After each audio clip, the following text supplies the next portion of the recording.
It says he represents the Tanaka clan. You don't look like Tanaka. Shidoshi Tanaka, train. What's the whole out?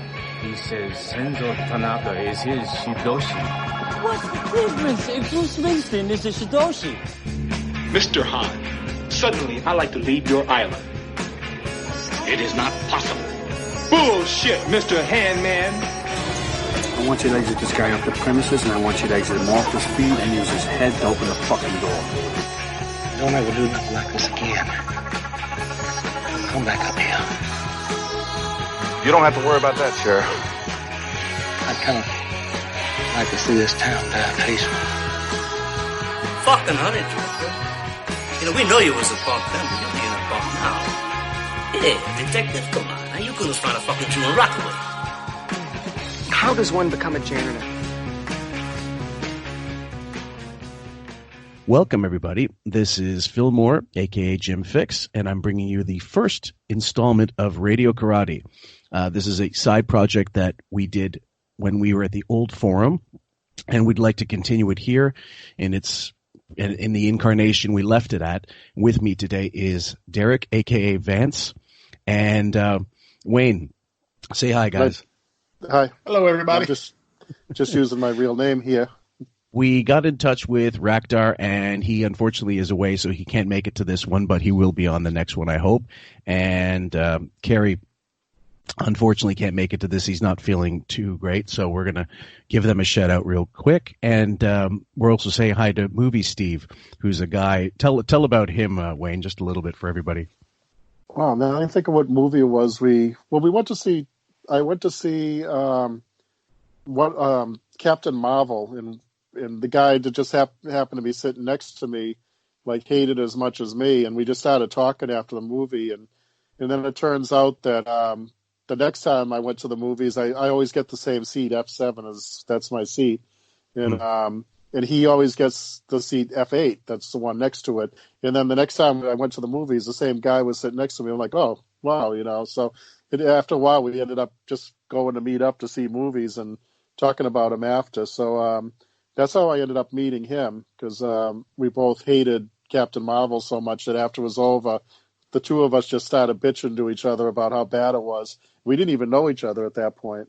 And but yeah, so I call him Movie Steve, and we go to see a lot of movies. Pretty much everything that comes out, we wait till Sunday night and go to see it the week it comes out. Mm-hmm. And talk about what we think of the movie. So I went to see a bunch of stuff with them. Went to see Midway, and then we went Ford versus Ferrari. Everything right down the line recently. Mm-hmm. And then we went to Birds of Prey last Sunday. And so, and I have to preface this by saying that I was really disturbed that I had to see I saw this film specifically for the podcast because I had no intentions of going to see it. And then the following day or a couple days later, I went to see Little Women with my little woman. And so I had to watch Rambo marathons just to wash the stank off me. And it was just too much. It was just too much. Yeah, a little bit. Even though, I mean, okay. So we should go as we normally do and go round table, number from 1 to 10, 10 being the highest, 1 being a complete piece of shit. Derek, what score do you give this film? I give it about a 6. Interesting. Wayne? Okay, now when we talked last, I was going to give it a 5. But you know what? After thinking about it for a week, I kind of like it a little bit more than I did then now thinking about it. So I'm going to bring it up to a 6 also. Okay, and I'm not qualifying this. If I'm charitable, I'll give it a 6 as well. We might have the first time ever a unanimous vote. Yeah. But in my heart, I know it's really actually like 5, between 5 and 6. And we don't do half numbers on this show, so I'll just keep it as 6 because I don't think it was as bad as some of the critics are making it out to be. Right. And on the other hand, it's nowhere near as good as some of those critics are saying. So the other thing was when I heard that this was going to be the title, this long, it reminded me of the Hudsucker Proxy and how no one knew what the fuck that meant, and how the Shawshank Redemption, when it was released, a lot of moviegoers didn't go to see it because they didn't know what the fuck it was about. And unless you were Stephen King buff, then you would know. But there was a TV show in the early 2000s with a couple. Dina Meyer was one I remember. She promoted it on Stern. It was called Birds of Prey, and that really was closer to the source material, wasn't it, Derek? Yeah, I saw this. It was closer in general, but it also took liberties. Like in the TV show, Black Canary was like a 16-year-old teenager with psychic powers instead of a grown woman karate expert with sonic cry powers. And Huntress, they did they went for the Golden Age comic book Huntress, where she was the daughter of Batman and Catwoman. Right. So they gave her cat powers for some reason, like the Catwoman in the movie. So it stuck to the aesthetic more, but it wasn't like a straight down the line adaptation of the comics. But it was like the movie Catwoman. That's why she had weird powers. Yeah. Yeah. I didn't actually get to see it. Did you see it also as well, Wayne? That show? Yeah, actually, I own the box set. I've just bought the so do I. Box set. Yeah. You fucking dorks. Oh, I can't believe that. Okay, well, okay. I mean, it's entirely, it's all, if it's for sale, that's meant to buy. That's fine. When I went in with the theater, let's go through also the numbers in terms of how many people were in the theater when you went. When I went, it was let's see, I saw it IMAX 2D, and it was around, I think, a 1 p.m. show on a Sunday, and I was expecting a huge, turnout. Even just right after lunch, loads of people go to see a film, and it was maybe 350 seats. There couldn't have been more than 35 people in the theater, and this was the day it was released. Wow. Yeah. What about you guys? They were like really hyping it up over in Taiwan. There was like one of the malls that we were at had a huge, like the whole, probably about a four-story like sign for it. And, it was a big deal. I got a picture of me in the subway with like one of the really big billboards for it over there. But when I went at 10 o'clock at night on Sunday, which is just usually pretty dead. So there was maybe six of us in the theater. So we could kind of like sit there and like wise ass a little bit without disturbing people, which I think made it better. So. Yeah. I went on the Thursday before it opened at around 7 o'clock, and like half of the theater was full. But I thought that things weren't going to go well for it because I went at a Thursday at 7 o'clock to see Suicide Squad, and that was sold out. So I was like, the Harley Quinn effect isn't carrying over to this movie. I liked it better than Suicide Squad. Never having seen Suicide Squad, still to this day, I toyed with watching it just to get, just to have the connect, to put any two and two together if I needed for the purposes of continuity, and I decided against it because after Gemini Man earlier in the year, or later last year, I said, fuck Will Smith, I cannot put up with him for much longer. Yeah, it wasn't necessary to see Suicide Squad before this anyway. No. Nah. So let's start with I had a couple notes here. Believe it or not, sometimes we do take some notes for these podcasts and find out what's going on. Let's start with the numbers. First of all, it supposedly had a budget of 84 million, almost 85 million, which does not include marketing as always. But it's first of all, this budget seems incredibly small for a character that spawned, like, basically it looked like as if they had found their Deadpool. The DC had decided they're going to really market the shit out of us, and yet the initial problem right off the bat is the name of the film. Yeah, that was a bad idea. Like, you'd think I'm trying to think of it as like, instead of calling The Godfather 2, you just say Mafia. A look inside the life of an Italian from Corleone named Michael. It's convoluted. It's sort of like if you just called it Harley Quinn : blah blah blah blah blah, emancipation or whatever. That's fine. Or Harley Quinn: Birds of Prey. Should have been. That's all. It should have been Harley Quinn been, and the Birds of Prey. That would have been simple. It should have been just. It should have been. No, it should have just been Harley Quinn breaks out or something, and just like no Birds of Prey, just Harley Quinn, and and no Cassandra Cain, which was ridiculous. That she was like a fat little Korean girl. Since that was my biggest problem with the movie. no, zero sex appeal, right? Yeah. Well, that's a. That was not that character, big problem, but no. That I love that Batgirl. I love that whole series with Cassandra Cain, with Batman mentoring her, and that whole thing. I like the art, everything about it. But I think the bigger problem was even bigger than that, because they never really issued her as Batgirl or anything in this, but was Huntress. That was I don't know who that person was. Looks like they just picked some broad out of the gutter and said, "Hey, you want to dress up as Huntress?" Not even dress up as Huntress. And I know this is going to get us maybe in some kind of trouble, but but I don't give a fuck. I needed some fucking titty in this film. I mean, I'm a guy. I see these films. There had to be some kind of sex appeal. Look what they did with Wonder Woman. They didn't hire Lena Dunham to play fucking Wonder Woman. Why not? Well, because let's be honest.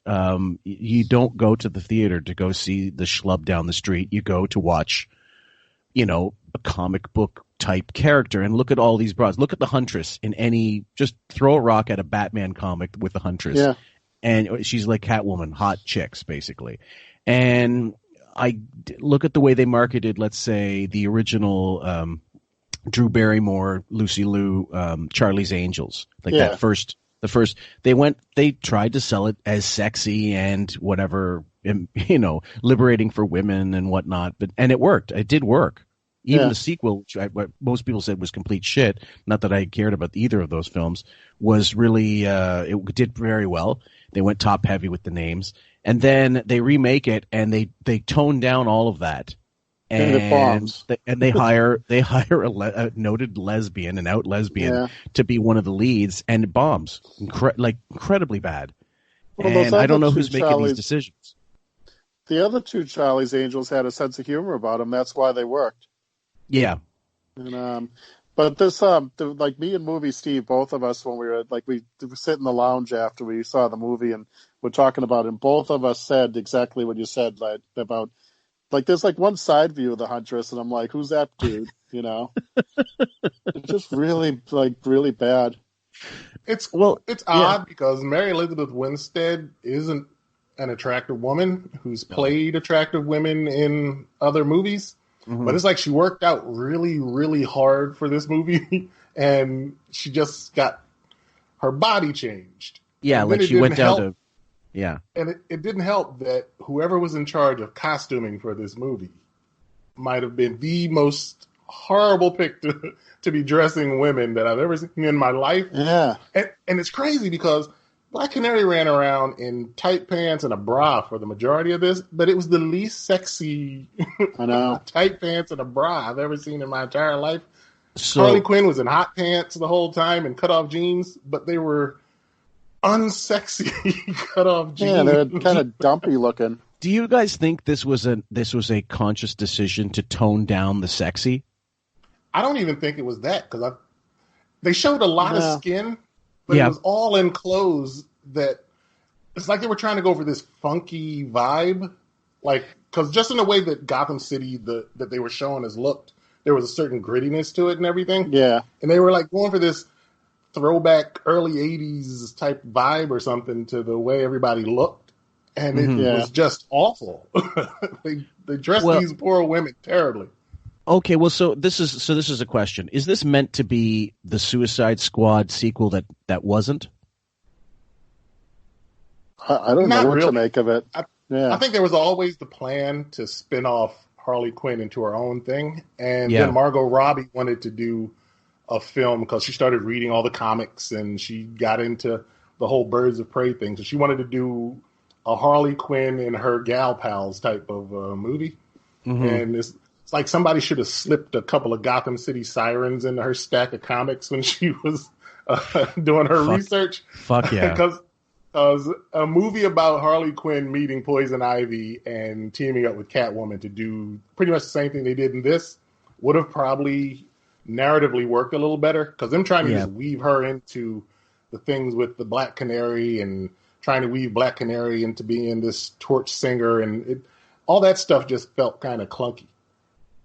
Well, doesn't it also the fact that Black Canary is actually black? I mean, they decided to go. Not that I care, but I mean, in this situation, it really doesn't matter. But at the same time, they said it was her daughter, like that she was the daughter of. So I take it that she's the daughter of the old Black Canary that the one we're used to. I suppose, and actually, she was actually my favorite part of the whole film. Actually, I think she did a really good job, as good as she could. I don't think, but at the same time, you're blurring the line between what is she? Is she a superhero, or does she have a power? You don't find out really until, like, you get a hint with the martini glass, and she starts, it shatters whatever. Yeah. But you don't know. Is that just some bullshit effect that they're doing to show, this is how good she sings, blah, blah, blah. I mean, if you know the comic books, that makes perfect sense. That's the tell. I wouldn't have added that scene. I would have said, fuck it, let's find out the way normally the people find out that these people are superheroes or not. Well, they also dropped in that section where she and Renee Montoya met in her apartment building, where Montoya was telling her she remembers her mom, and like hinted around at her having the powers and all that stuff. And I didn't mind the changing the race of Black Canary, because honestly, in the grand scheme of things, it really doesn't matter if Black Canary is white, black, Hispanic, Asian, or whatever. Nothing about her origin changes. Her mom was a hero, married a florist, had a daughter, screams a lot. There you go. And also. But the sort of uniform, I guess, because you don't want to give it away that she's Black Canary, you decide, okay, she's going to have a different type of look completely in terms of wardrobe. But there's a lot of people that bothers them. It does about comic books. They do want to have some sort of continuity. Now, the other thing was, in this particular case, Cassandra Cain. From what I recall, she's Ra's al Ghul's bodyguard or assassin bodyguard / Well, she was Lady Shiva. She's the daughter of an assassin who was trained by Lady Shiva was her mom, right? Right. Oh, okay. Right. I didn't know this in the continuity, but as far as I know, she really was silent, wasn't she? Yeah, she had a vocal issue where she doesn't speak, and she's like the second. Time, she's like officially the second or third best fighter in the DC Comics universe. Yeah. And it's like the character has tons of potential, from the disability to the badass fighter to the assassin dad who wants her to be an assassin too. It's like a whole lot of stuff that they could have used for that character, bringing it to the big screen instead of just making her some mouthy little street urchin. Which annoyed me. But why did they even use the name? That's got nothing to do. Like, she's never going to be Batgirl. She's just some dumpy girl that was out on the street. This is what irks me the most about it. Is like, I usually don't care when they change characters from the comic to the movie, because I still have my comic books. There was a character from Birds of Prey named Sin, a little girl who became like a ward to Black Canary, who they could have used. She was adapted into the Arrow TV show as a mouthy street urchin who stole shit a lot. You basically had that character ready to go. Right. And instead let's just take a character with a lot of potential and boil her down to a useless throwaway character, is basically what this one was. Yeah. Well, I'm reading through the trivia. According to some of the IMDb trivia, Lady Shiva was there was an intention of putting her in this, first of all. But I read this one segment. I'm not sure where it came from, but this is the quote. Harley Quinn won't be seen as an object of desire, which is very much on purpose. That's what happens when you have a female producer, director, writer, says Birds of Prey costume designer Aaron Benak. Robbie added, it's definitely less male gazy. Robbie had discussed how uncomfortable her outfits were for Suicide Squad, so that has all been altered for this film. So that, so right there, she's admitting, okay, this was completely by design. They wanted to downplay any kind of sex appeal and make it more about the characters, which is fine. I really don't have any problems. This was the other thing. Harley Quinn's a bimbo. Yeah. I mean, you can't take that many liberties a certain way. And the other thing is, let's be honest, sex sells. So if you added that, that's when you're getting more of the ladies and the men in the theaters. It's all about putting asses in seats. Both ladies Shiva and Kitana were rumored to be in the film. Karen Fukuhara would have reprised her role as Kitana from Suicide Squad. That never happened. Yeah. How the hell were they going to fit those two characters into this already overstuffed movie where Huntress and Black Canary got the short shrift in terms of character development because there wasn't enough room or time for it?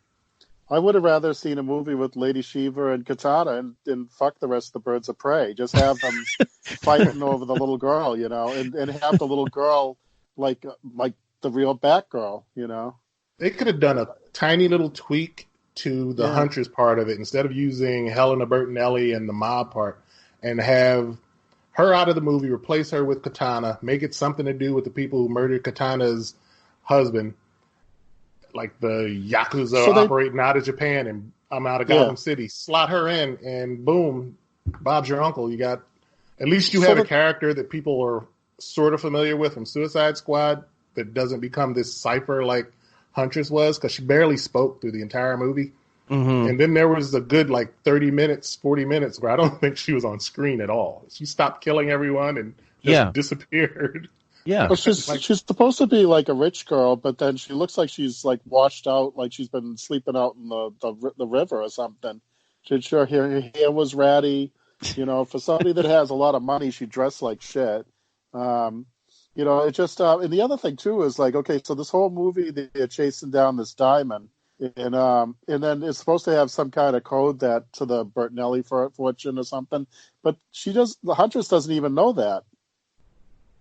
Well, she was in it. They took her post-crisis on Infinite Earth's origin, where they had to do away with the whole Batman, Catwoman, Earth 2 thing. Yeah, but they took that origin for her, and that was in the comics. That's basically what she did. She came back to Gotham and just started murdering everybody. But I'm saying in the movie, wasn't there some kind of code etched onto the diamond that was supposed to unlock more riches for her family or some shit like that? But I don't think they never did anything. She knew with anything about that. Well, Harley Quinn stole the money.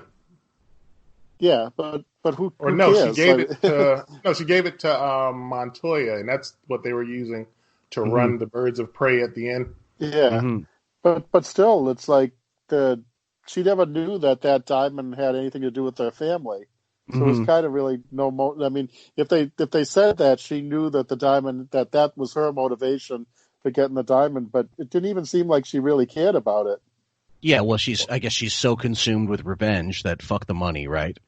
Yeah. But by then, it was just her character was kind of a mess. They created her as this vengeance-seeking, overly aggressive murder machine who seemed to have thought that she killed everybody she needed to kill, and then she just decided, I'll hang out with you ladies. Well, I have nothing else to do with my time. So I think that's not a bad point to make.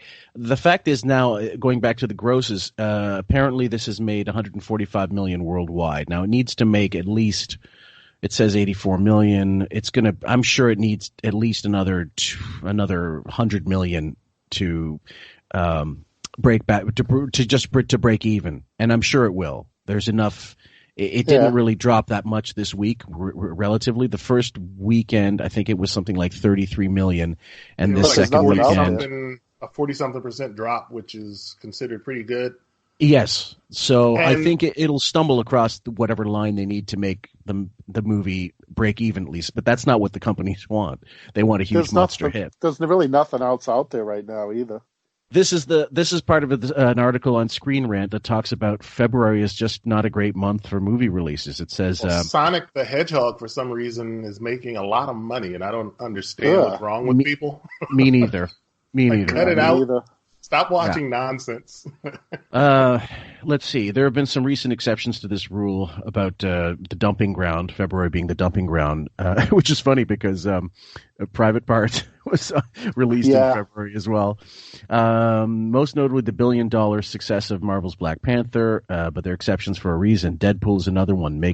One that Birds of Prey was frequently compared to, but that film had a really savvy marketing strategy, and it wasn't attached to a franchise that some potential viewers are still tentative to revisit. That's a very big point. I mean, that we talked about. What film was it that we reviewed? Oh, it was two films we reviewed before at the old forum, which was Dark Phoenix, that was basically done to finish contractual obligations, and then the Terminator Dark Fate, which both had to sort of follow shitty films. So how is this going to benefit Harley Quinn going forward? I think the Harley Quinn character, the other thing, like, the name was the first misstep of this whole production. Big time. Pushing for a R rating was also not a good idea. But you can take out a little bit, a couple of curse words, and maybe don't show as much blood. You could have got this to a PG-13 and then had all those little girls that love Harley Quinn lined up to see this movie. I think so. Those kids weren't getting in, and I doubt their parents were taking them to go see this fucking movie. Do they really time. go by that? Do they go by that now that you can order tickets online? Do they even restrict it? Like, I don't. Still got to scan that thing in front of a ticket taker. I saw little kids getting turned away from R-rated. What was it? It was an R-rated movie over the summer. Where I haven't seen that. I haven't seen that for can't even remember. Yeah, they told them to get their parents if they wanted to see the movie. I forget. Wow, I didn't know they'd even bothered anymore. Yeah. Mm-hmm. So again, with the casting was I think all over the place. I love what's her name, the Rosie Perez in general. I know a lot of people are annoyed by her, but I didn't see why they couldn't have gone with someone else for her character. I actually liked her. As Renee Montoya. The Renee Montoya they were going for, she was the perfect pick for her. Really? Did you buy her running around as a cop? Being able to beat anybody up? She was kind of the beating people up part was kind of ridiculous. I looked at her; she fit the whole "I'm Cagney and Lacey with a drinking problem" kind of thing. Yeah, that's the mold that I saw. I didn't see her as being able to beat anyone up. Right. Yeah, but she didn't bother me so much. The other thing was, these are all with even Harley Quinn. The Harley Quinn through Suicide Squad and the sort of reception she gets from an otherwise shitty movie.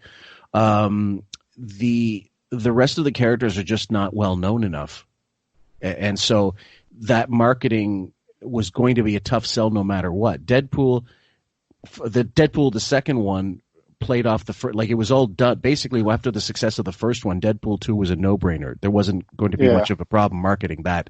And the similarities to Deadpool, it's still, for a lot of people, they're going, the way they, Kathy Yan decided to do this particular film, it does seem a little rip-off-ish, regardless of the source material. Don't actually see how.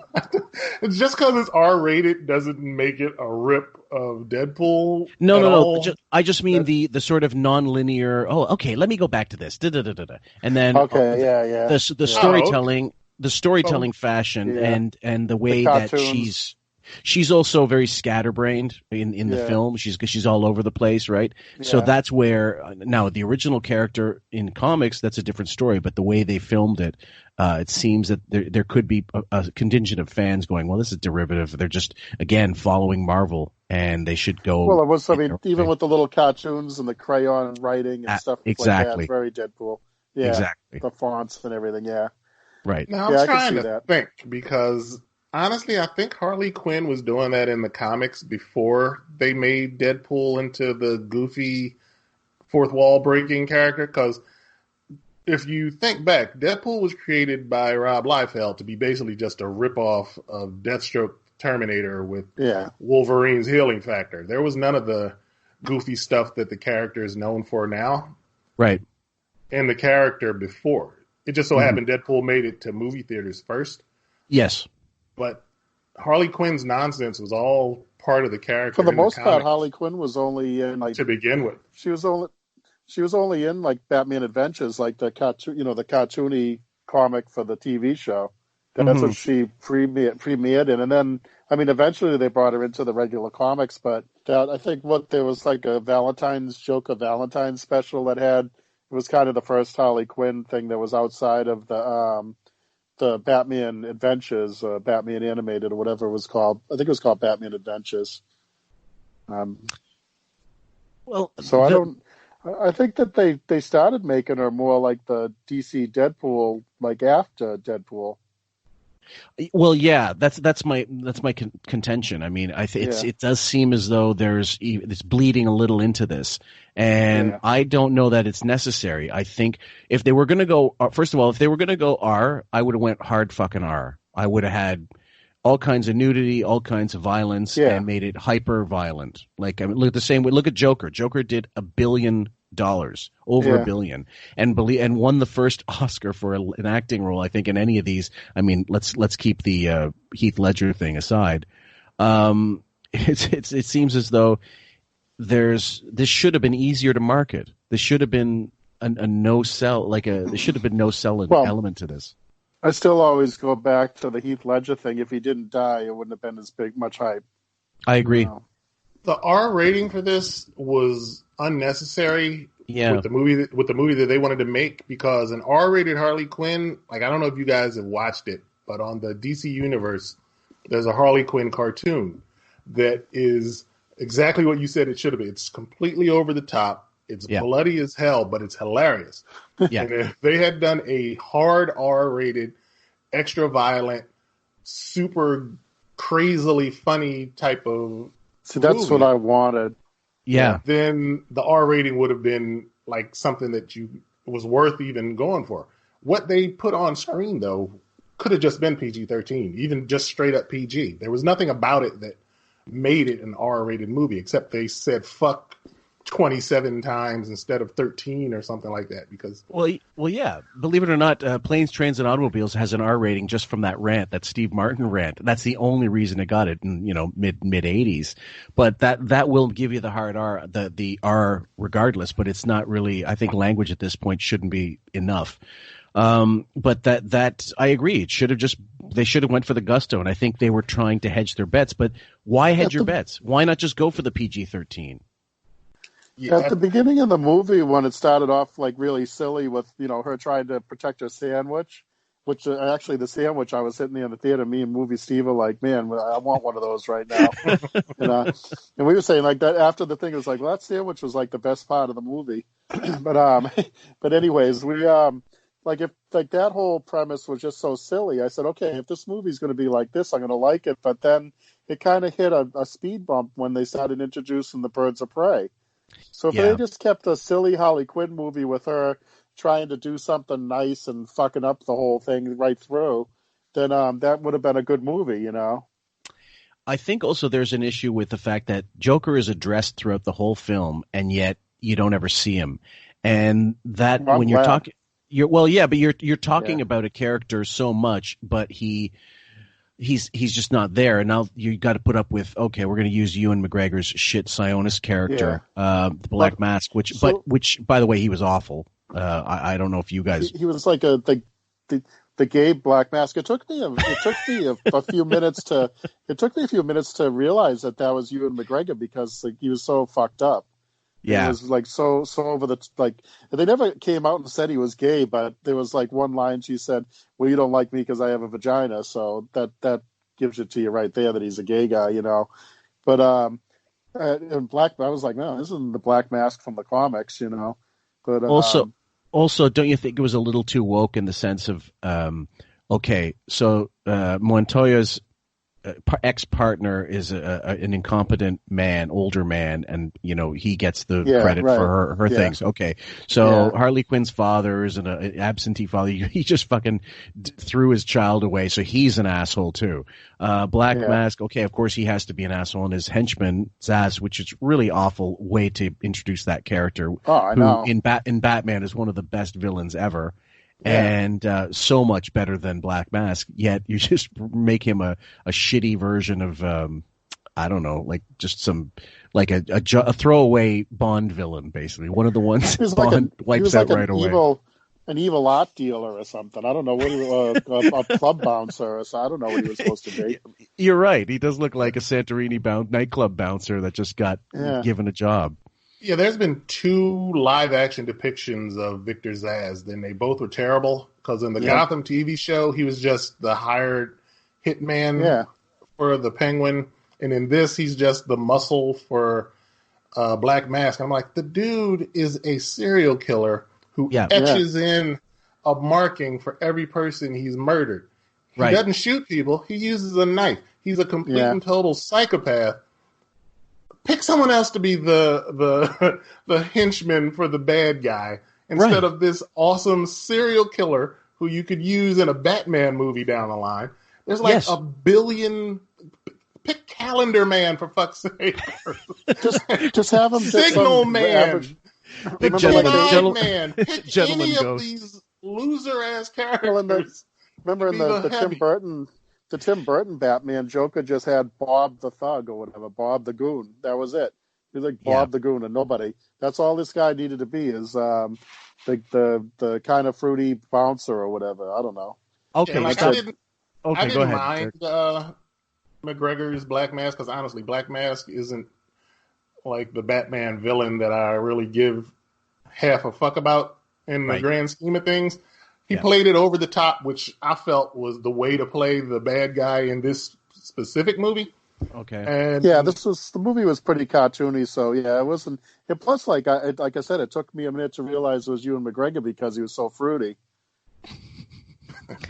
He's not exactly a pillar of masculinity in most films, but but this was like. I was like, whoa! Then it clicked in. I was like, what the fuck, I just felt he was. I just felt he was walking through it. I just didn't get a sense that he gave a flying fuck one way or the other. And to me, that when an actor taps out, like Meryl Streep's been doing that for many films now. Oh yeah. And when I see her playing Meryl Streep, I just like fuck off, Jack Nicholson Jr. It bothers me. It's just like Robert Downey Jr. Isn't he always playing the same Tony Stark in every fucking movie he's in now? So he's got that Al Pacino syndrome. Yeah, absolutely. Tony Doolittle. Yeah. So here's the thing. We've each given it a charitable 6, and we're doing nothing but bashing it. What was good about the movie? I liked it. There were things I liked. I mean, I thought it was funny. There was enough funny shit in it to keep me. And then just the quirkiness of it, I liked. Like I said, though, if you take the Birds of Prey out of the whole thing and Cassandra Cain, I actually liked now here's one other thing I wanted to bring up, though, as far as bashing. So Harley Quinn steals like a big tanker truck and drives it in and blows up Axis Chemical. Right. Where's Batman? Is he out in space with the Justice League? Like nobody shows up, like except for the police. Yeah, them never addressing where Batman was while all this was going on was also that was an issue. Like he was in. At least he showed up in the Suicide Squad movie. They showed him. But like the other thing too is I'm glad they only showed the Joker from the back because I hate that Jared Leto joke. I hate him. I thought for sure they'd just throw him in there just to like I didn't want to see him at all. No, but I'm saying you're not going to get Joaquin Phoenix, which really I think the reason why they didn't was number one, they did not want to confuse anybody and say, well, he's going in this particular continuity, it's Jared Leto or Leto, whatever. And then in this other Todd Phillips continuity, it's someone else who won an Oscar and fucking saved our franchise basically. And it's a standalone film.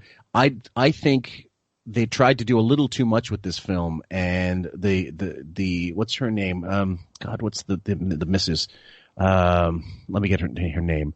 The one who played Black Canary. What's her name? Journey Smollett. Bell. I thought she was good. I thought she was probably the most expressive of all the actresses. Mary Elizabeth Winstead, I think she's actually a good actress, but just miscast in this. And I would have loved a standalone film with Lady Shiva. Yeah. Like, only one of the coolest villains ever in the Batman universe, but you're not going to put her in. Poison Ivy, okay, yes, Uma Thurman in the Batman and Robin. God. Yeah. Okay, sure, but what about Clayface? I mean, we don't have to have female villains, but there's so many awesome villains you could use in that, even if they are campy. I mean, fuck it. Just don't camp and make them darker. That's fine. I think they just could have saved so much money not having Birds of Prey and just make a silly Harley Quinn movie. Yeah. I don't know who sits around these tables and argues this stuff. It's like let's crowbar in as many superheroes as we can in one movie. And that was a Margot Robbie decision. Yes, it's her production company. Yeah, WB wanted a Harley Quinn movie. Yep. She then decided she wanted to add the rest of it into the mix instead of just going with a Harley Quinn movie. But WB, this is a case where WB was right. They were right that time. I have some positives. Like, I liked all the actors in their roles. Like you, Fillmore, I thought that Journey Smollett was the best new character in there. Her Black Canary was pretty good, even though she wasn't given enough time to actually build the character that she was playing.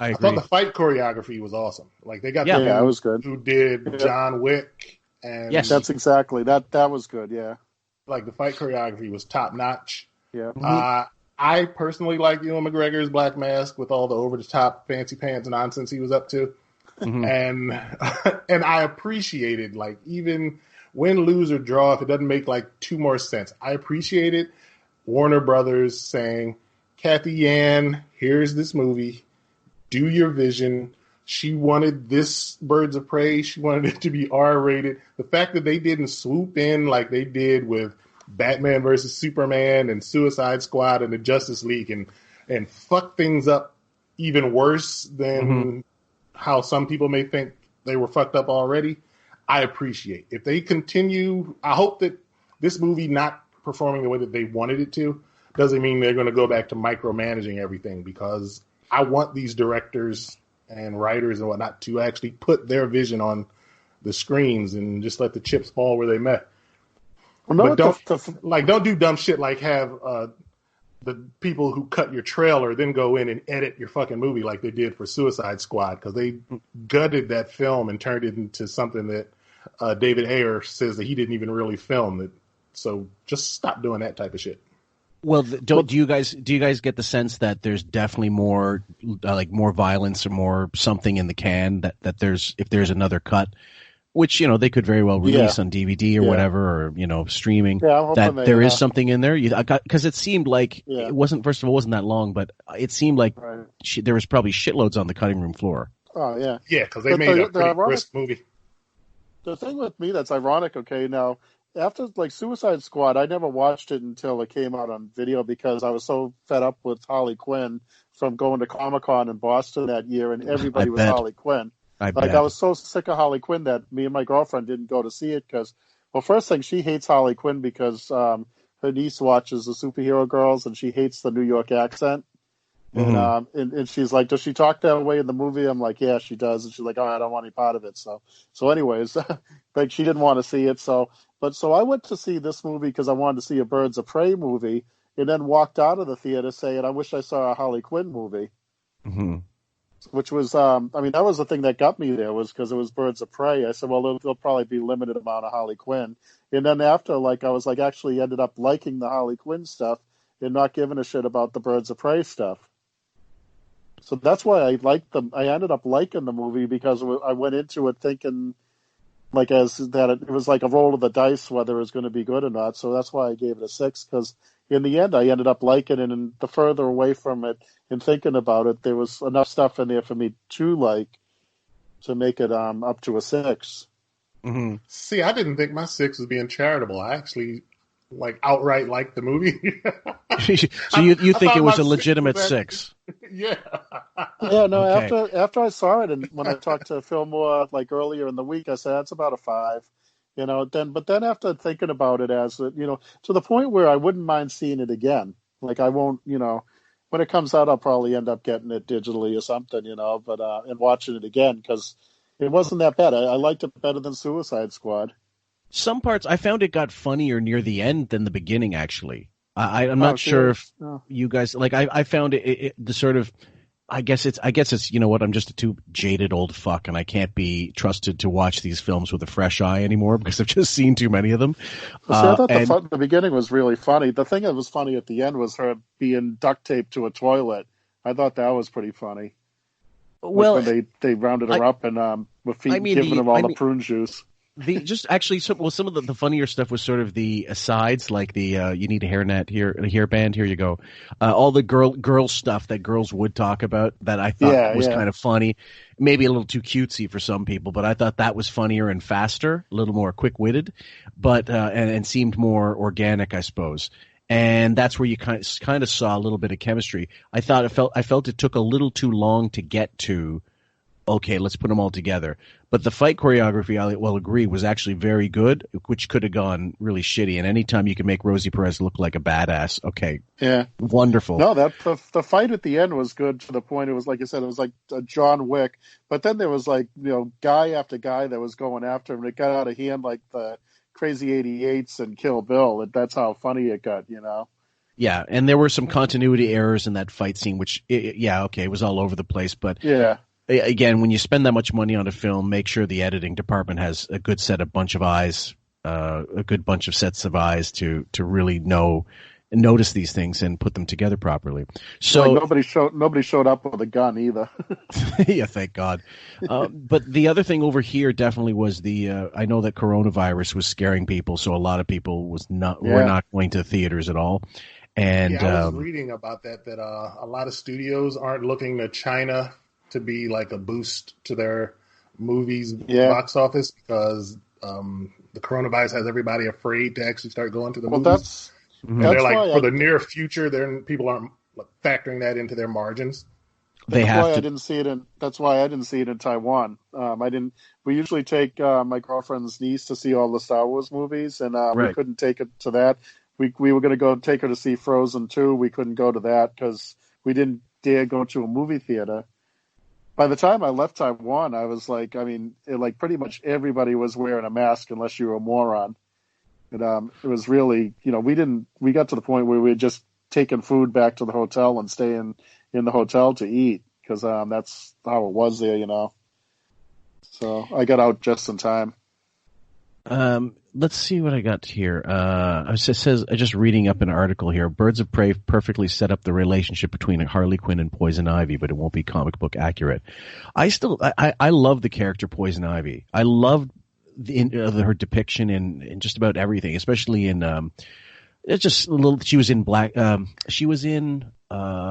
Orchid, that Dave McKean, Neil Gaiman, mini series. And she was in Arkham Asylum, and I mean the way they portrayed Poison Ivy in Batman was, I loved it. I loved her character, and it would have been great in this as some kind of. As long as they don't try to do another Batman and Robin, Uma Thurman, that was ridiculous. Well, yeah, I wouldn't go campy with Poison Ivy. I would actually go. Definitely would have used it like sexy but dangerous. Yeah. Harder R. And I think it would have been a fucking smash, but they make the decision they want to. But do you guys think that this is the real conundrum? Based on the performance, which it's still in theaters, it's still going to make money going forward. Do you think they're going to put another one together? Do you think this is going to be a one and done? No, I think there'll be another one because there's still a demand because it's a huge comic. Yeah, the girls just love her. Yeah. I think with the way they set up the ending of it, because I think they can always make another Harley Quinn movie just because that character is so popular. But for the Birds of Prey part of it, like they set it up that they're now an independent operating team. I could see them handing that property to a different director and writer and making something more that sticks to the comic than I don't see that going anywhere. I don't see them just dumping it. I don't see them just dumping it. I think that they'll salvage Harley Quinn out of this and give it one more go. But I don't see if this doesn't make at least break even. That's it for the Birds of Prey.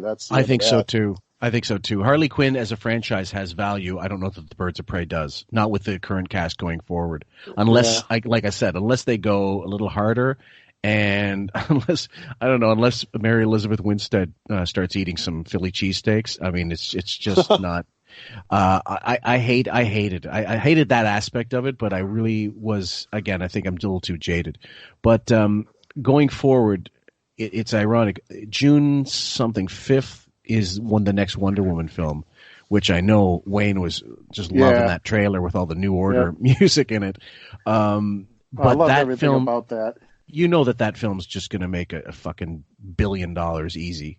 And it's probably going to be good. It's probably going to be as good as the last one. And the other thing, too, I'm glad they're not showing Cheetah. Yeah. I want that to be a big surprise. Somebody found some cover art for... It's not for the movie. It's for something else that they're doing, like a tie-in that showed what the cheetah makeup's supposed to look like. It's only like from the neck up shot, and it's not a photo. It's a drawing, basically a photorealistic drawing. Mm-hmm.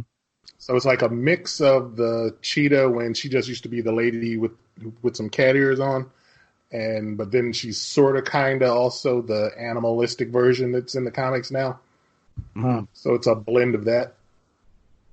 Well, either way, I'm looking forward to the Wonder Woman film just to see how well they can continue.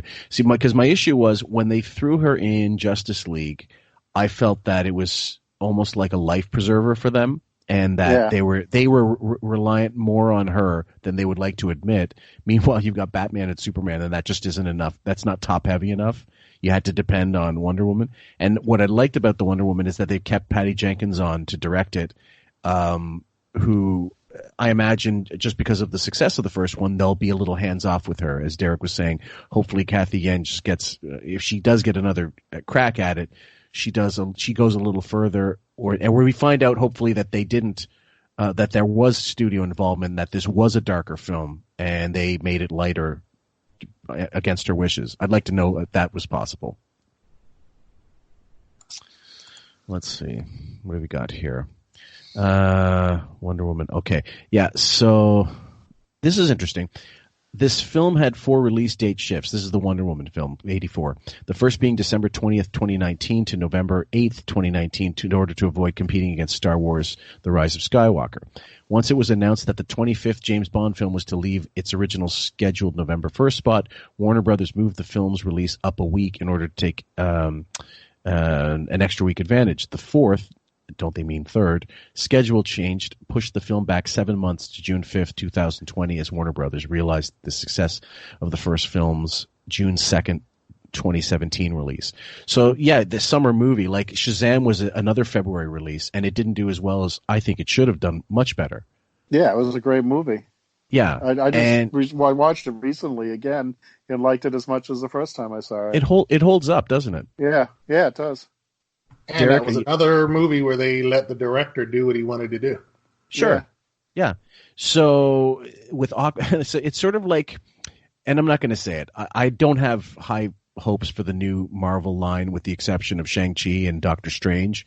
Going forward, the MCU does not really interest me one bit. Yeah, me neither. They're trying to hype the Eternals, and I'm trying to stay optimistic because you know me, I'm full of optimism.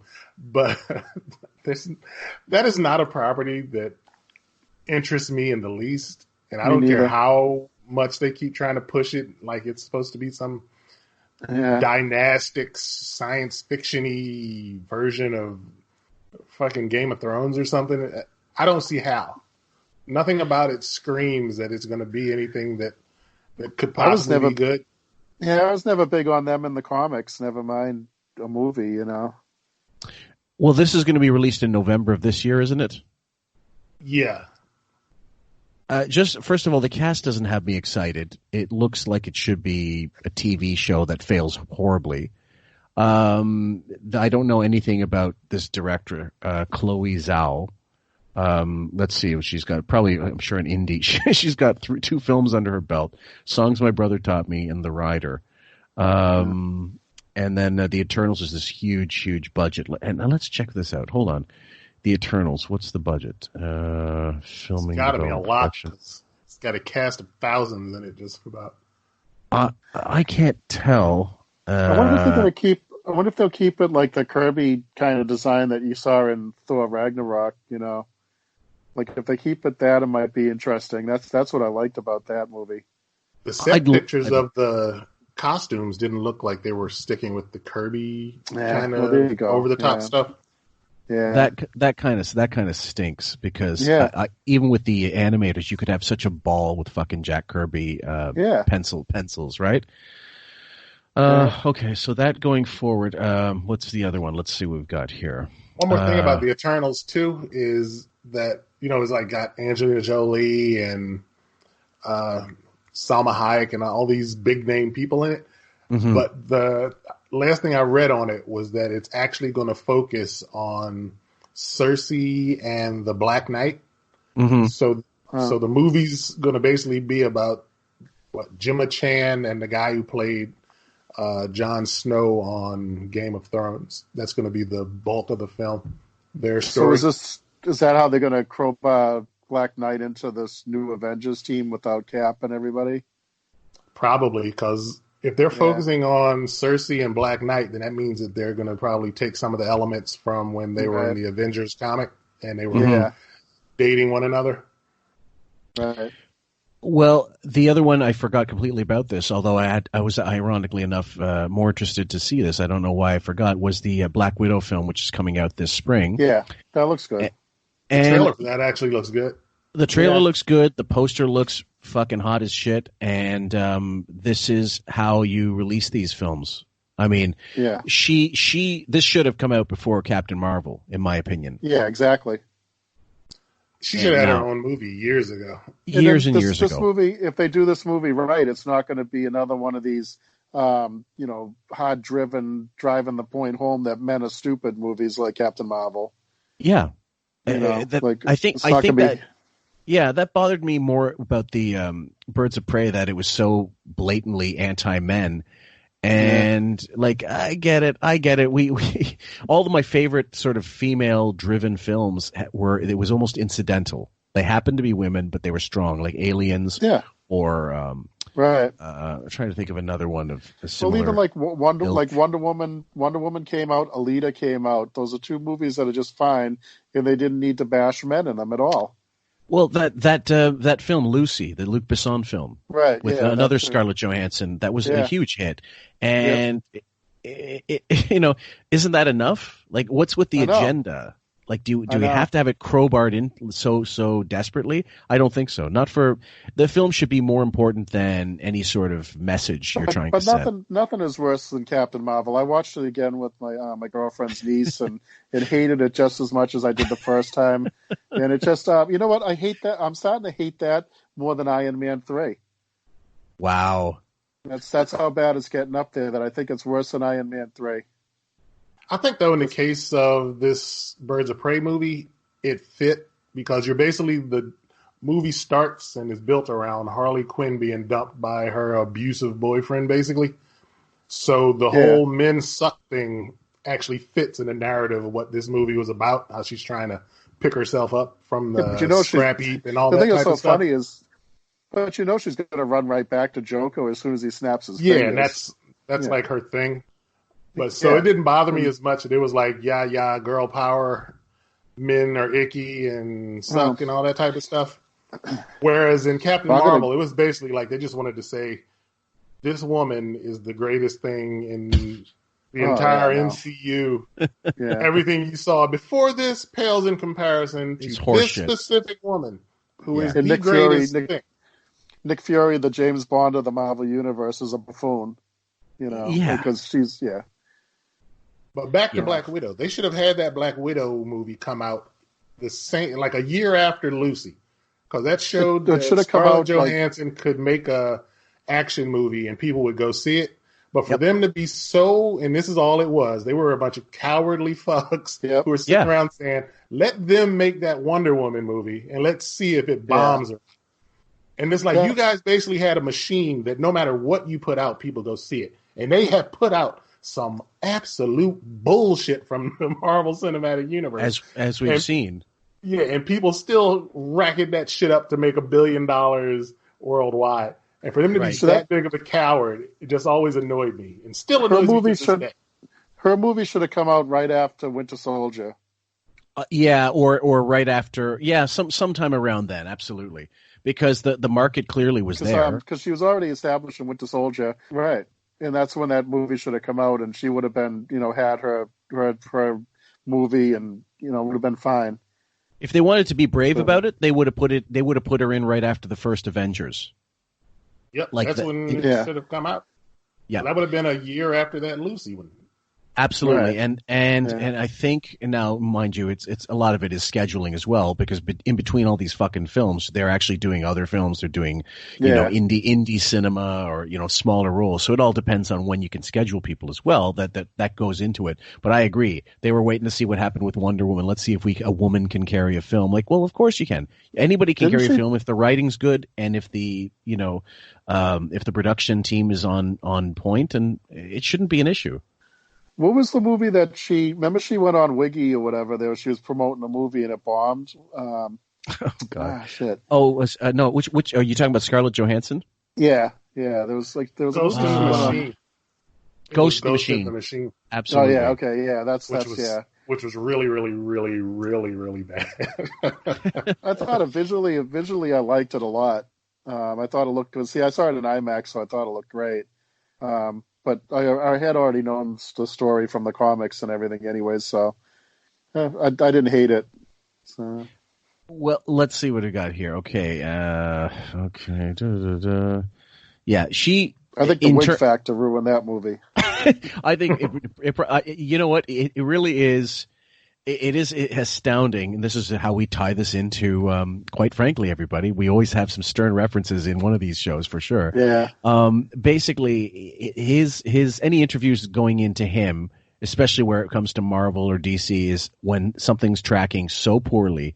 We're throwing this shit against the wall. Let's see if this will do anything for her. And when it never does, it's almost as if, okay, well, what was that one?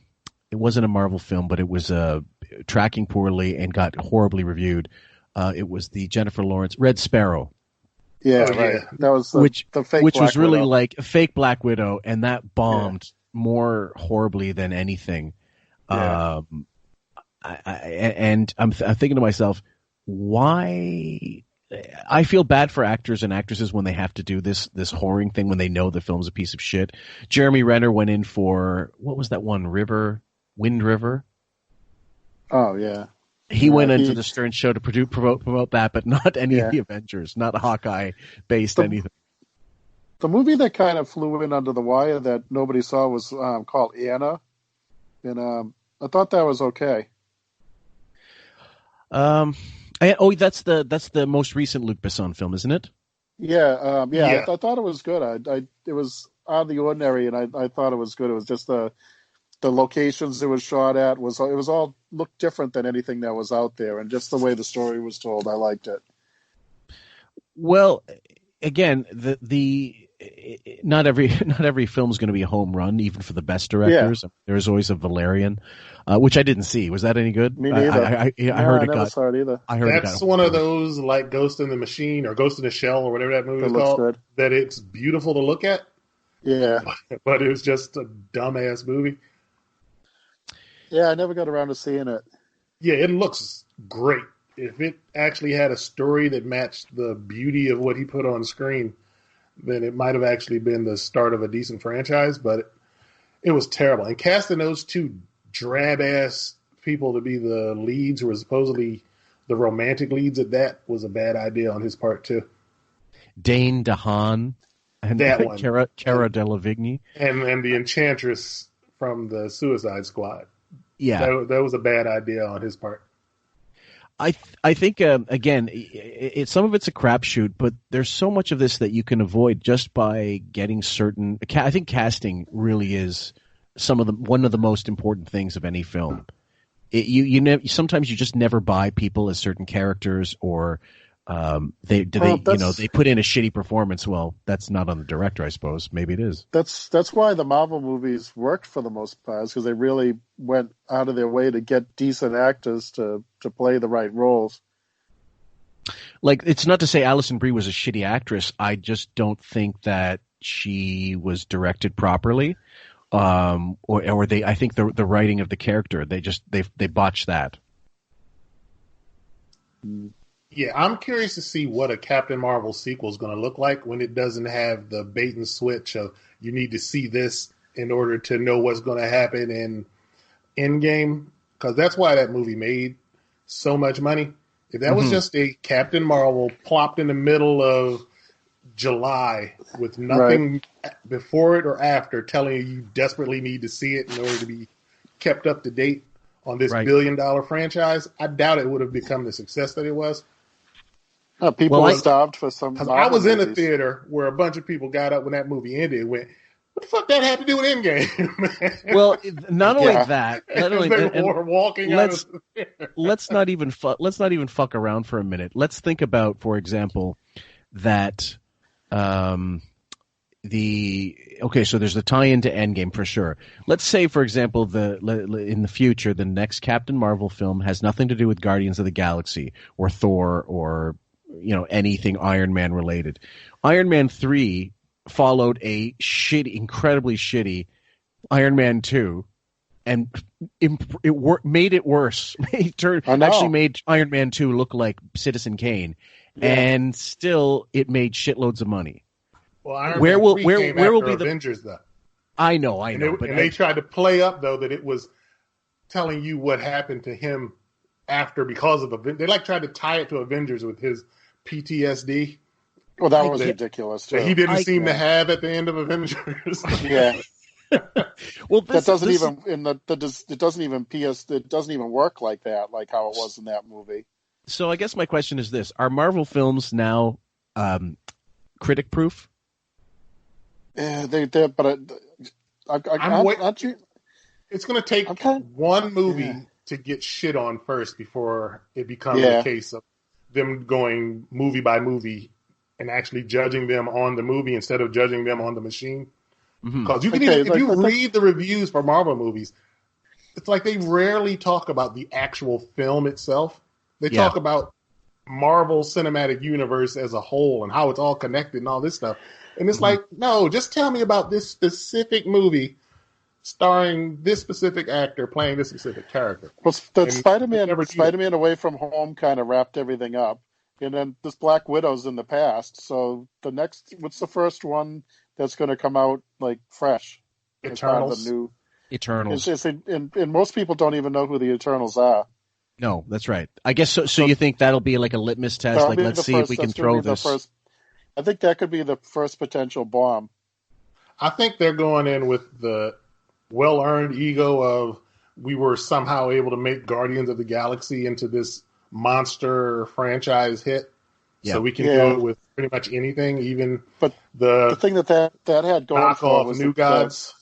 That had the humor going for it. This isn't going to be a funny movie, though, right? I have no idea what the tone of this movie is going to be because no one actually talks about the movie. They just talk about casting stuff. But even in the Guardians of the Galaxy, the comic, it was pretty. There was always humor in it. That's why I don't see that in the Eternals. Like the only thing that you get talking about the Eternals is that it's going to be romantic because of Cersei and Black Knight, and that it's going to be Marvel's first LGBT kiss on screen. And those are the only two things that anyone ever talks about. Oh wow! Yeah. Is that really a big draw? Does anybody care at this point? Does anybody care about gay stuff anymore? Honestly, if you were someone who was titillated by such a thing, or if it drove you. You know that the kiss is going to be like how the two dudes on Modern Family peck each other on the lips, like they're an old married couple from a nursing home in Florida or something. So it's not like it's going to be this passionate thing that's going on. It'll probably be like, all right, honey, I'm going off to go fight the bad guy. It's not going to be Deborah Kerr and what's his name, Burt Lancaster, and From Here to Eternity on the beach. a huge like macking session. No one's gonna be spitting into their hand and raw dogging a guy in a tent like. But don't you think? Back down, so don't get too excited, people. But then there's also the other side. The other side is there's a huge amount of the population that doesn't want to see that with a gun to their head. Well, this is the thing. I give you guys the key to the kingdom, okay? So, Derek, I'll start with you. Going forward, DC, what should they be doing? Because Joker is a standalone film and made shitloads of money. And I knew it would make shitloads of money based on the performance. It's just the critics critics' wet dream, and yet still some people saw it for what it was. Do you guys think this is a better way to do it? I certainly think they should be going standalone and fuck trying to make their own universe, because if you make the films good enough, they don't. If you make them well enough, you don't need to connect them. I'm of the mind that you should do it like how comic books used to be, where it was a shared universe, but everybody didn't have to be in everybody's comic book. Right. Yeah. So if you got a movie where, say, you're doing the sequel to Shazam and you want to have, I don't know, Hawkman in it, then have Hawkman in it. Mm-hmm. If the story's good and that's what you want to do. But I don't need to have every movie become a Justice League or the Brave and the Bold, with Batman teaming up with every character that exists. Just make your movie. I don't even need to see all the Marvel movies linked like that anymore. I think it's, at this point, just do them individually. Well, that's all that thing's been since I think Civil War, I guess. But they accomplished they accomplished what they wanted to do. So now you don't really need to have like a link at the end of every movie just for the sake of. I mean, I don't know if there's like a big overall picture like that they have planned for like some kind of big superhero out and out endgame kind of thing again, you know. Yeah, like a big gang bang. That they're trying to lead to maybe. Remember the story in the Avengers where the siege on Avengers Mansion? Yes. Where the Masters of Evil took everything over. Great. So they're trying to build to this big thing where there's a Masters of Evil, which means at some point they're going to have to start making villains that don't suck. Yeah. And who don't die. So that's they're going to have to start working on that. I think that's ass backwards, because like you're exactly what you've just said. They haven't established enough of a base of good villains to go that way. And then the other thing is, once you do that, like Marvel doing the Endgame thing, it sort of really is creating a clean slate in terms of you now have to come down from the precipice and make stuff that still people want to go see. And yet it's not going to be as big. It's not going to be as over the top. How do you do that? Well, you have to, again, the writing has to be there. Yeah. I think they're going to be leaning heavily into the reacquired stuff. Cause like the X-Men and FF, because one of the rumors I saw for the Captain Marvel sequel is having Rogue be the primary villain in the sequel. Oh, wow. And which the idea of it works if they do it right. Like you can't just plop Rogue in there. You should be plopping Mystique and Destiny in there too. Yes, the three of them, and the Blob. Pretty much the whole Brotherhood should be in there to lead up to whatever they're trying to. If they're trying to actually do it to create that connection between Carol and Rogue that they had in the comic book. I'll pay to see Rogue knock Carol Danvers for a loop. Oh, totally. I'll pay for that. Throw her off the bridge. I don't even think they need to hot shot the Rogue thing, because Mystique was basically being a headache to Ms. Marvel before she became Captain Marvel. She was a headache to Ms. Marvel for years before that big power draining issue in the the Avengers annual. Yeah, it was Avengers. Yeah. Yep. Yeah. Yeah, I think that you guys. Well, yeah, that's going forward. I would love to see. And first of all, the Captain Marvel thing. When you have a character that fucking powerful, there's only so much you can do. You just have to start inserting her in the sort of the mystical realm instead. You have to start sending her to the Kree homeworld, or you have to start sending her to to deal with what's that guy? Not Adam Warlock, but you have to have her dealing with definitely Guardians of the Galaxy-esque stuff. Because Earth is just not big enough. It's just not enough for her, in my opinion. She's not really that powerful. And she doesn't have any villains that aren't Right. space-type villains that she can fight that her powers would actually be necessary. She's not Superman. She has no Lex Luthor. Well, still the other thing that's ridiculous is how they make this the Skrulls into this big sob story. I mean, hopefully they get her out in space and realize that they're bad guys. They're villains. And I don't know. I don't understand what the point of that movie was, where the Skrulls were like this, like the Jews of space or whatever. You're supposed to feel bad for them, Yeah, I didn't get that either. You basically have one of the best villains that you could have to do that. They could have been setting up the Secret Wars storyline. The Skrulls, that could have been their long-term plan instead of the whole. But if they can't do that now. Well, unless they have them infiltrate. Well, I don't know. In the end of that Spider-Man, there was Skrulls that was screwing around, like with Nick Fury, right? But they were good Far From Home, weren't they? They were helping out. No, at the end of Spider-Man Far From Home, remember, like it was like Nick Fury. It turned out that he was a Skrull at the end of it. But it was the Skrull guy from the Captain Marvel movie. It was the same guy playing him. Him and his wife. But what are they doing? What are they screwing around with, They were trying to assist Spider-Man or something. They weren't doing bad stuff. I don't know. I thought it came off as kind of weaselly like. No, in my opinion, going forward, if I'm not DC, but if I'm on Marvel's side, I definitely want to get into the more R-rated stuff. I want to get Blade back, reinvent Blade. Yeah. I want to get Mephisto. I want to get the Nether. I want Daemon Hellstorm. I want all the sort of darker characters, Agatha Harkness. I want Dracula. I really do want Marvel to start including some of these things that also the mystical stuff, the in-betweener. I want I want the Living Tribunal. I want all these. I want Eternity out there, for fuck's sake. Silver Surfer. Bring Silver Surfer. Do him properly, please. Well, do a real Silver Surfer movie. Dr. Doom. Fuck, we've been crying for this for years. Yeah, I know. So much weight. Now, yeah, go ahead. No, definitely a Dr. Doom movie, just Dr. Doom. You don't have to have anybody else. You could have him as like an anti-hero or something, and just make it really weird. Yeah. No Fantastic Four, just Dr. Doom. I'm thinking they're going to probably do one of the same thing they did with in the Ant-Man and Wasp movie, where the original Wasp was lost in the quantum universe. They're going to try to pull one of those type of things with the Fantastic Four. Maybe. They started out a long time ago as a superhero team who everybody just forgot because they disappeared after their first mission or some shit like that. That would be a hell of an ask. I don't know if they come there's back. No reference in them. Once we got you'll say in the film, once we got the rights, we were able to bring you out of the quantum zone. Annihilus signed the contract, and we're all good to go. Franklin Richards just might, They could have Doctor Strange find the Fantastic Four and bring them out or something.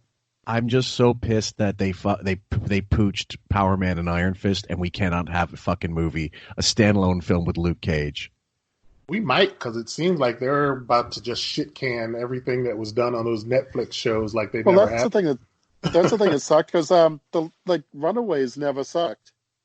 Like, Runaways was good. I liked it from the beginning to end, and it's like they could still keep it going, but that's the end of that. They're going to act like that shit never happened either. Yeah, it sucks, because they did it well. That show was done well. In my opinion, even though it doesn't flow with the universe they have created, I would go totally the original X-Men and start them off, or do like a New Mutants thing, and go with that going forward. Just go with the original New Mutants and but they're coming out with that shitty movie's coming out. I pray to God. I hope not. That horror. It looks like a horror film. Yeah, they're releasing it April 3rd. Yeah. Oh, Jesus H. Christ. I know someone that's really excited for it, but she liked that Demon Bear storyline, which I hated the artwork. I hated it. His artwork for that was great. I love that I hated one. it. I love the artwork. It was perfect. I if you're know, not a fan of his artwork, there's no, you can't get past the story, I guess. You either love it or you hate it.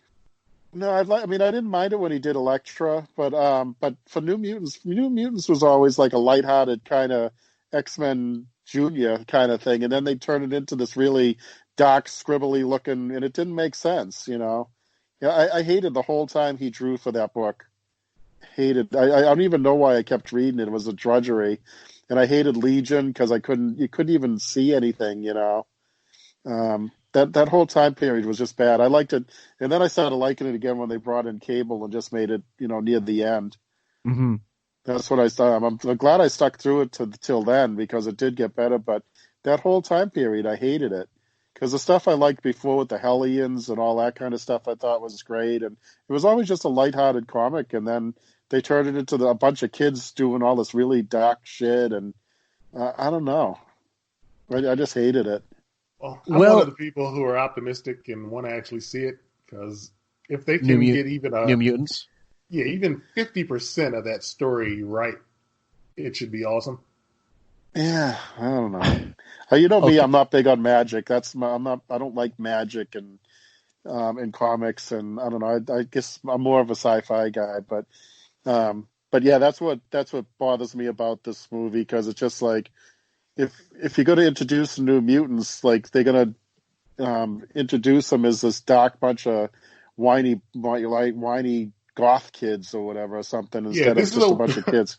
This is a weird way to introduce those characters. Yeah, right. But it's not going to matter because they're basically just putting it out to get it out there, and then Marvel will introduce the New Mutants down the line as some happy, wisecracking Buffy the Vampire Slayer sounded. Well, that's what I want. That's what I want. Okay, that's here's New Mutants. here's an issue. Okay, reshoots. Okay, they've talked about all the delays because of the handover, right? In August 2019, Disney was said to be unimpressed with the New Mutants, believing it had limited box office potential. At the end of the month, this was reported to be the studio's impression of the original cut of the film. Further work had been completed on the film since Disney acquired it to align the film with Boone's original vision. That's the director. And test screenings with these changes had been positive. In addition to making the film more frightening, these changes included removing connections to the X-Men films. This was reportedly to give Disney's Marvel Studios the option to retroactively include the film in the Marvel Cinematic Universe. Sienkiewicz confirmed in December that work on the film had been taking place, and based on a new trailer he had seen, the style of Marvel Studios appeared to have had an impact on the tone of the film. At the end of the month, Boone said the latest version of the film followed his original vision, a comment that was interpreted by some to mean no reshoots had taken place. In January 2020, Disney's original official fan club website D23 described the film as a new addition to the Marvel Cinematic Universe, a claim that was quickly picked up by fans and reporters. Soon after the claim was noticed, all mentions of the film were removed from the website. Disney later confirmed that this was an error and the film would not be part of the MCU. So this is, I think we're looking at a real piece of shit. I'm shocked they're releasing it in theaters. I thought they were going to just put it on Hulu and call it a day. Yeah, they should just do that. And remember that really bad Captain America film that just kind of never came out? But it should just be sent off into that kind of distributing. Well, it said here, the director said he had been influenced by A Nightmare on Elm Street 3 Dream Warriors and confirmed that the film is set in the modern day. I mean, if you did it straight, if you did the New Mutants straight, it would be, I think, a huge hit. Same with Power Pack. Power Pack, I maintain, would be a massive, mondo fucking hit. Yeah, yep. And so New Mutants and that, and then if you got Fantastic Four properly with Doctor Doom, you've got your new fucking universe. And you could add, you could make the Defenders into something. You could bring in Gargoyle. You could bring in the Valkyrie. You could make the Valkyrie do something else instead, But anyway, have a different Valkyrie. Yeah, I suppose if you wanted. I mean, Jesus, how many Spider-Mans have we had? So fuck it. What's the difference? So, did you guys want to talk a little bit about the Mandalorian? Because our last podcast, I had to cut that out, unfortunately, just because it was too hard to edit. And Mandalorian and also Picard. Derek, did you see Picard? Yeah, I'm up to date on Picard. What do you think? I like the show, but somehow those motherfuckers managed to hire nothing but people who I do not like to be the crew of Picard's new spaceship. Every actor, the dude who's the captain, don't like him, didn't like him on Heroes or the Three Musketeers or anything else he's been in. That Raffi woman, I'm sitting there like, why is she there? Why? If they were going to give Picard, this person who he was supposed to know, who he kind of ruined their life when he did his big do what I want with the Romulans or I quit thing, then get somebody who we know. I was like, Ro Laren would have been perfectly fine. Michelle Forbes is out there not doing anything right now. No, I remember, I think at the end she ended up betraying like the whole everything, and she's like kind of like a somewhat villain at the end. She's not part of anything. Remember, she kind of backstabbed him. They were going to do she was supposed to be the Kira person in DS9, but then Michelle Forbes was like, I don't want to sign a contract for you guys. And that's why they turned her into a bad guy. It's been like 15, 20, however many years since she was seen. All that's water under the bridge. Give me somebody I know. Well, that the character, that Raffi, like, did you read the Countdown comic? Like, they show her in the comic. Like, she, like how she was in the comic. She was like his new first officer. So we just didn't get to see that stuff or whatever. And, I don't know. I'm not a fan of that actress either. I think what he's doing, except for there's that goofy doctor or whatever that's like kind of Pollyanna, but the rest of them, I think they just wanted to do something that's not like a normal Starfleet crew. Like, then they're still building it up. So I don't know if there's more characters or if 7 and 9 stays around. Or the Samurai Romulan kid I like. Yeah. That 7 of 9 coming aboard is good. Is she aboard, or is it just a one-off? I think she's there for the whole season. Oh, okay. So you guys, without hesitation, would recommend Picard? Yeah. Oh, yeah. Picard's good. Yeah. Some people, if you're one of those purists, the freaking Federation is all good, money doesn't exist, there is no strife in the universe type people, then you're going to be bitching about it from now until the day you die. Mm-hmm. But I've decided fuck those people because they whined about DS9 a million years ago too. So, but then there's always the other side of the Federation that there was always like there's always been admirals that sucked, and this is nothing new. Yeah, I think it's more human. It's more human than this like the ideal that some people have of Starfleet. It was never perfect. You would not know that from the way some people act. Like, this is not Roddenberry's Star Trek. I'm like, well, Roddenberry's dead. How's about that? But not even that. Fuck what he wants. and let's be honest. Roddenberry was sort of taking if Roddenberry had his way, the whole thing would have gone down the tubes. It was really who's that fella that took over the helm? Harv Bennett. Who was the one that took over the helm for Wrath of Khan? God, it's gonna. It'll come back to me, but either way, he righted the ship. He said, look, it's got to be more action. There's got to be a good balance here. It's just too fucking, like, basically, if Roddenberry's hand was he was too close to it, basically. He could not be objective anymore.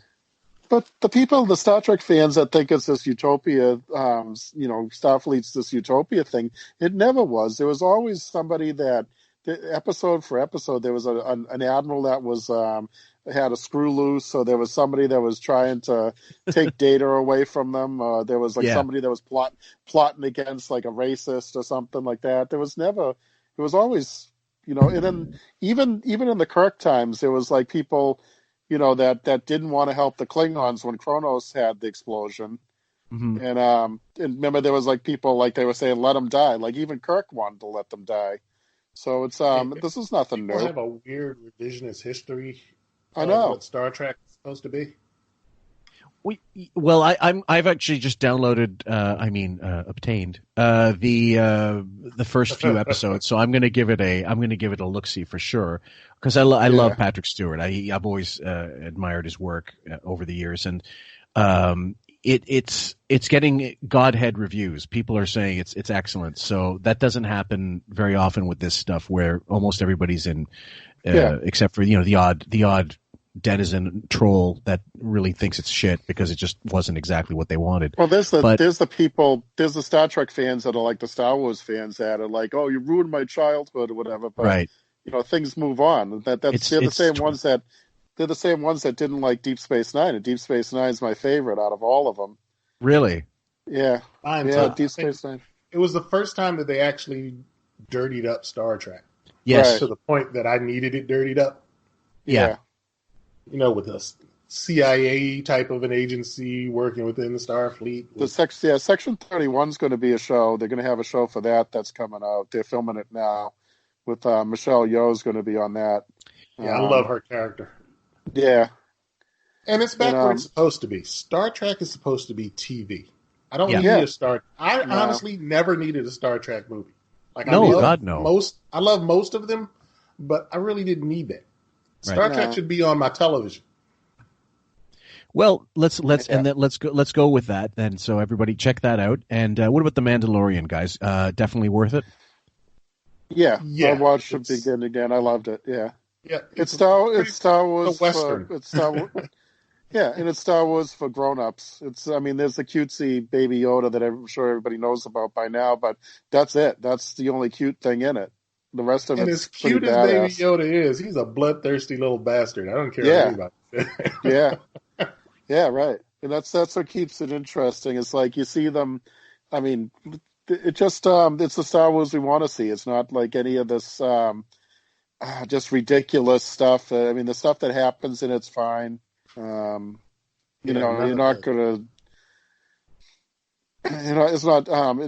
It's what we wanted for the. Other than, I mean, the thing that mostly everybody wants, and I say it all the time, is people just want to see a movie with Darth Vader hunting down Jedis and killing them. And that's what people want to see. And this is probably as close as we're going to get to that. If you had your way, it would be like Terminator 2, Well, again, it's different strokes for different folks. I'm not a purist in the sense of I didn't, when you go back to, you just mentioned about Deep Space Nine, for example, talking about Star Trek. I didn't like Deep Space Nine at all. Like I should say, I was 50-50 with it. Sometimes I liked it. I hated the insistence of like crowbarring those Cardassians in it. And I got fed up with them because I realized they needed to go beyond Klingons and Romulans. I understand that. And the Ferengi really fucking annoyed me to no end as a race. I'm sorry, I'm racist. I did realize at the same time, even though it wasn't my cup of tea, I realized they had to start creating new, not timelines, but new avenues in which they could go down, because otherwise you're going to get stuck in a rut. Well, with Deep Space Nine, it took like 2 years to set everything up, and then after that, it was like stuff that they mentioned just in passing was tied into stuff that was a really big deal later. Mm-hmm. Like when there's like a one-off episode where Quark talks about trading with the founders, and we don't know anything about that, and then the stuff with Dr. Bashir, we didn't, like, you find out later on, you're like, oh, this guy is like the most boring Star Trek character going, but then you find out later that he's a genetically manipulated guy or whatever. So that's why that's why he was good at dots and tennis and all that stuff, and that's why he threw a game because he wasn't playing fair on a level playing field, and he was actually a decent guy, That's what I liked about it, and then everything tied together. Everybody was a misfit on that show, even to the point where when Worf came on the show, it made it even better. And those earlier maligned seasons, if you go back and look at them, you can see as they're like laying little seeds for things that actually matter later on. So well written. It was so well written, and Sisko's my favorite captain, always will be. I think he's the most realistic. And I think that Worf was 1,000 times better on DS9 than he ever was. Oh, yeah, absolutely. TNG, he was there to get smacked around. Yeah. To let you know that the bad guy was really bad. Well, Next Generation was pretty much the Data Picard show, and when Worf was never handled right. And then when they put him on Deep Space Nine, they handled Worf like they really gave him a great storyline. And Worf is one of my favorites, so that's why I'm a big Worf fan. I'm happy he's getting a paycheck. Yeah, I wish they'd bring him. Michael Dorn. Well, a lot of these guys, like Jonathan Frakes, was smart. He went into directing, really, like before his sort of the movies ended, and he actually had a good hand, and that's where a lot of them do go. I could tell when he directs an episode even before his name comes up on the screen. I can say, I can tell by his camera angles, and he does like a lot of stuff that I really like when he directs. Go ahead. I can actually see them doing like when the Picard one's over, because Patrick Stewart's like 85 or something right now. He's not going to be doing 15 seasons of the Picard show. I think it's probably going to go 2 seasons tops. And I could see them going, okay, Picard's out of the way. Hey, let's slap that crab shell on Michael Dorn's forehead. And let's do a Worf. Yeah. Like 2-3 seasons of Worf real quick. I'm fine. I like crossovers. I mean, like the other thing too is with Voyager. Like, I mean, a lot of people like Voyager, but the thing with Voyager is kind of nothing happened. Like, if I was writing Voyager, that ship wouldn't have come back looking anything like when it left. Like, the ship comes flying back to San Francisco, looks exactly like when it left. I would have had like parts of it missing and alien technology like woven into it, and you know, just like I kind of always wanted to be like the old Battlestar Galactica, where the ship was falling apart and you barely knew if you're going to make it to the next day. That's what would have been better for Voyager. That always annoyed me about that show, because the premise of it was supposed to be based on what the premise was. They're lost. Yeah. They have no support from the Federation. Half the crew are a bunch of terrorists. Yeah. Yet it took them 2 episodes before everybody's in their clean Starfleet uniforms. They're having holodeck episodes. Like, how the fuck are you guys having holodeck episodes? Wasting all this energy so a guy can go play fucking squash with some famous British person from the 1920s or something. They had enough energy for holodeck stuff, but then they couldn't replicate enough food, so they had to add Neelix growing shit. Yeah, that shit made no sense. And them just falling under Janeway's command. That should have been the darkest Star Trek show ever, because she should have been fighting mutinies. There should have been Chakotay should have been constantly plotting to take that ship from her, even while he was working with her. It should have been like how Battlestar Galactica was, where the people worked together, but there were factions of folks who were always doing things that were for their own good to usurp power from Adama. But there was just, aye, Captain. Everything's happy. Yeah, they just they had so much potential. Anything could have happened on that show, and kind of nothing did. They got rid of Kess and brought in 7 and 9 because it was that like for damage control, and they brought in the Borg for damage control because that Borg's always a moneymaker. They brought 7 and 9 in for titties. Yeah, that was pretty much it. It was like, we got this flat-chested young girl with the bowl cut, or we can have this insanely hot woman who we're going to put in a cat suit. Well, they got a girl that not only was she a flat-chested girl with a bowl cut, she had a guy voice. She had a voice like a guy. Guys, she had a husky voice. I'm gonna insist we all put ourselves through this and do a hate watching of this, because I didn't even realize it's going to be this soon. Opening day, March 13th, 2020, Bloodshot with Vin Diesel. Oh. Yeah. Did you guys read Did you read Bloodshot? He's not Bloodshot. I did for a first while. I did for first while. He is not Bloodshot. No. How easy is this to just change it to Bloodshit? And well, you know, I'm going to go see it. Like, I totally will go see. I totally will go see this. And I'm expecting awfulness out of it. It's only going to be PG-13, so you know already it's going to be horrendously awful. Like Bloodshot, the comic Bloodshot came out the same day as Death of Superman. Yes. So I remember telling a guy I work with, I said, okay, Death of Superman's going to they're printing 1 million issues of it. I said, the comic to watch this week is Bloodshot. And I said, it's coming out, and Valiant was huge then. I said, this is going to be the thing. So this guy bought a couple of issues, and then I told him, I said, they're going to make a Bloodshot movie. So, and he says, I still got these comics. And then when I saw what it was, I'm like, that's not Bloodshot. You know, I was like, you know. It's awful. I promise this to be one of the worst films ever. I'm certain of it. And Vin Diesel, I'm sure he's got more money than God. He doesn't really need to care. Yeah. But it looks like it's going to be a fun savagery that we have reviewing this film. I'm expecting. Well, he's got another Fast and Furious. It's directed by a guy who's never directed a movie before. That's all I needed to know about how bad this movie was going to be. I need to go back and read the Bloodshot comic because I don't know if I don't remember the story at this point for Bloodshot, but I remember I liked it, but I liked all those Valiant titles, but yeah, do you guys remember what the point of it was?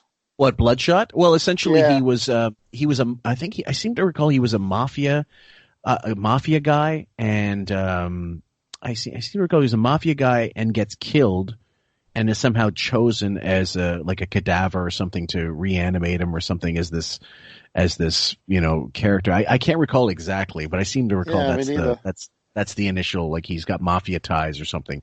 But Vin Diesel, who has the acting ability of dead sperm, and the charisma, I don't know. Someone thinks he's a movie star. Obviously I'm in the wrong. Well, those Fast and Furious movies, people keep coming back. Did you guys see the trailer for the new Fast and Furious? No, but they have someone to stop them from this nonsense where they keep trying to make it look like falling on a car is better than just falling on the ground. Because people get knocked off of things at heights unbelievable, and they're flying in the air and they're about to hit the ground, and somehow you driving a Mustang under them is a better thing for them to land on than maybe a patch of grass. Did you see? I don't get it. It's so fucking stupid. The thing I was laughing at is they show him a Spider-Man car that's shooting ropes. He shot webbing. Yeah, it looks like a Spider-Man car. Caverns. And it's no, and I said, now this is getting. I said, okay, just put them in space. Just put them in space and go for broke. Okay, go for broke. Put them in space and end it. Because now it's getting way out of hand. Last one, they were fighting. Was there something with a nuclear sub and saving the world? And now they've got the Spider-Man Jeeps or whatever, and it's now it's way too over the top. Yeah, it's now they're approaching the Moonraker James Bond portion of just inability to sustain some kind of believability. So Moonraker was more believable than that. Well, with the single greatest James Bond broad name, Holly Goodhead, in history. I mean, there's just nothing better than that. That's just classic. That was her name in the book, though. Yes, in the original Ian Fleming book, I believe. Yeah. So you're right, actually. Yeah. So is there any closing comments, guys? Anything you want to, because we wrap this up, because we do have to do a little bit of editing here. I don't think there's anything else coming out, right? No. Bloodshot. Morbius and Venom come out this year. Oh, but there's a God, please no. Actually, I didn't mind Venom. I didn't mind it. I thought it was the sequel comes out in October, and the Morbius movie comes out in July. Here's art imitating life. There's a film with Ben Affleck coming out sometime, I think, in March. The Way Back. It's a Ben Affleck film where he plays a former high school basketball phenomenon, is offered a coaching job at his alma mater, but he's struggling with alcoholism. So as the team starts to win, he may have a reason to confront his old demons, but will it be enough to set him on the road to redemption?